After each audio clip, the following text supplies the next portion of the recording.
एक शाम प्राची टीवी पर सीरियल देख रही होती है। तभी उसकी सास वहाँ आती है। अरे सीरियल में तो ऐसे मग्न है जैसे आज रात का खाना पड़ोसी आकर बनाएंगे। मुझे पता ही नहीं था आपने अपने बेटे की शादी पड़ोस में भी की हुई है। हैं? मतलब?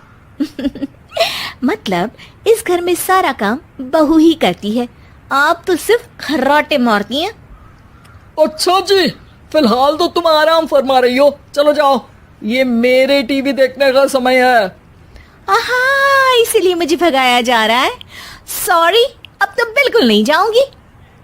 प्राची की इस बात पर दोनों सास बहू के बीच टीवी रिमोट के पीछे बच्चों जैसे छीना झपटी शुरू हो जाती है, जिसके बीच श्लोक भी काम से घर वापस आ जाता है। आज मेरी चूहे बिल्ली की जोड़ी किस बात पर झगड़ रही है? अरे तेरे बीवी मुझे टीवी ही नहीं देखने दे रही। अरे तुम्हारी मम्मी मुझे खाना बनाने के लिए फोर्स कर रही है। अरे वाह, ऐसे बेतुके रीजन पर तो बच्चे भी झगड़ा नहीं करते। अरे मुझे कुछ मत बोल, सब इसने ही शुरू किया है। हाँ हाँ, जैसे आप तो बहुत दूध की धूली है ना। अरे बस, दोनों चुप। प्राची जाओ, खाने की तैयारी करो। और माँ तुम छोड़ो, तुम्हें क्या बोलूं, शांति से अपना सीरियल देखो, मुझे दोबारा लड़ने की आवाज सुनाई नहीं देनी चाहिए। ऐसा बोलकर श्लोक वहां से चला जाता है, जिसके पीछे पीछे प्राची भी कुछ न कुछ बड़बड़ाते हुए रसोई में चली जाती है। हाँ हाँ, सासू जी को तो कुछ बोलेंगे ही नहीं, बस मुझ पर ही हुक्म चलता है, खाना बनाओ, जैसे मैं इनके घर में खाना बनाने के लिए आई हूँ। इसी तरह शाम बीतती है और रात को श्लोक और प्राची की सास खाना खाकर सोने चले जाते हैं, लेकिन प्राची गुस्से में कुछ खाए बिना काम में ही लगी रहती है।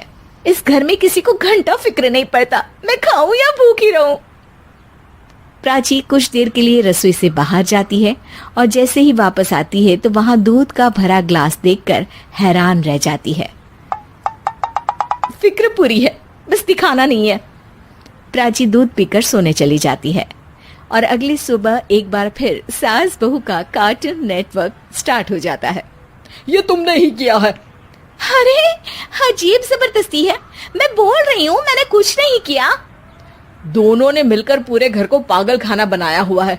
यहाँ कोई नॉर्मल इंसान तो रह ही नहीं सकता, इसीलिए अब पड़ोसी क्या रिश्तेदार भी घर आने से कतराते हैं। और सुन बेटे, तू भी चंगा, तेरी माँ भी चंगी, तेरी बीवी भी चंगी, रिश्तेदार। हाँ जी, आपको नहीं पता क्या, गंगाधर ही शक्तिमान है, रिश्तेदार ही। हाँ हाँ, बस समझ गया। कभी जानवरों जैसे लड़ेंगी तो कभी जुगलबंदी करेंगी। भाई मैं आप दोनों के बीच में नहीं फंसना चाहता। सास बहू की इस मनमौजी जोड़ी से परेशान होकर श्लोक अपना सिर खुजलाता वहां से चला जाता है। चलो अब मैं भी कीर्तन में जा रही हूँ। इस पर जैसे ही सास कमरे में अपना पर्स लेने जाती है तो वहां नाश्ते की प्लेट रखी देख मुस्कुराने लगती है और नाश्ता करके घर से बाहर निकलते हुए कुछ पैसे टेबल पर रख जाती है, जिसके कुछ देर बाद सिलेंडर वाला घर आता है। ओ मोरी मैया, मैं सिलेंडर के बारे में तो बिल्कुल भूल ही गई थी। घर खर्च के सारे पैसे भी मम्मी के पास है और श्लोक से बोला तो उल्टा 4 बात सुनाएंगे। प्राची ये सोच ही रही होती है कि अचानक उसका चेहरा चमक उठता है और वो घर में आकर इधर उधर देखने लगती है। तभी उसकी नजर टेबल पर रखे पैसों पर पड़ती है, जिन्हें वो सिलेंडर वाले को दे देती है। ये सब श्लोक देख लेता है।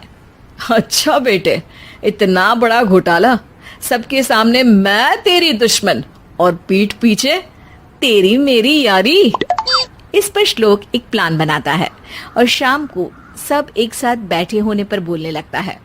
माँ, तुम दोनों की बहुत लड़ाई होती है, इसलिए मैं सोच रहा हूँ कि प्राची को उसके घर छोड़ाऊं, इससे वो भी खुश रहेगी और तुम भी। अचानक श्लोक की ये बात सुनकर सास बहू शौक से उसकी तरफ देखती हैं। अरे ऐसे कैसे घर छोड़ाओगे, मुझे कहीं नहीं जाना। अरे तुमने बोला नहीं पर मैंने सुन लिया, तुम्हें मम्मी के साथ रहना अच्छा नहीं लगता, मुझे पता है। अरे वो, अरे जब बहू खुद कुछ काम बोले तो वो तुझे सुनता नहीं, और अब जो इसने बोला ही नहीं वो तू समझ गया। जब उसे नहीं जाना तो फिर जबरदस्ती क्यों कर रहा है? अच्छा, फिर आपको मौसी के घर छोड़ाता हूँ, बस अब आप दोनों एक घर में एक छत के नीचे नहीं रह सकती। मैं इस टॉम एंड जेरी की जोड़ी को और नहीं झेल सकता। है? ऐसे कैसे नहीं रह सकते? तुम्हें इतनी दिक्कत है तो तुम्हारा बोरिया बिस्तर पैक कर देती हूँ, लेकिन मम्मी जी कहीं नहीं जाएंगी। बिल्कुल यही सुनना था मुझे। अगर दोनों में इतना ही प्यार है फिर हर वक्त ये लड़ाई का नाटक क्यों करती हो? देखा मैंने कैसे माँ किचन में दूध रखती है और तुम उनके लिए कमरे में नाश्ता रखती हो, और कैसे वो पहले ही तुम्हारी दिक्कत समझकर घर में पैसे रखकर बाहर जाती है। अरे भाई, इतना ड्रामा तो डेली सोप में भी नहीं होता जितना तुम दोनों ने इस घर में फैलाया हुआ है। तू हमें टॉम एंड जेरी बोलता है ना, तो याद कर वो दोनों भी एक दूसरे को बाहर वालों की बुरी नजर से बचाने के लिए हमेशा सबके सामने लड़ते थे, लेकिन अकेले में दिक्कत के समय मदद भी तो करते थे। बस हमारा रिश्ता भी कुछ ऐसा ही है। और वैसे भी अगर सास बहू में तू मैं नहीं होती तो दुनिया वालों को कहानियां कैसे मिलेंगी?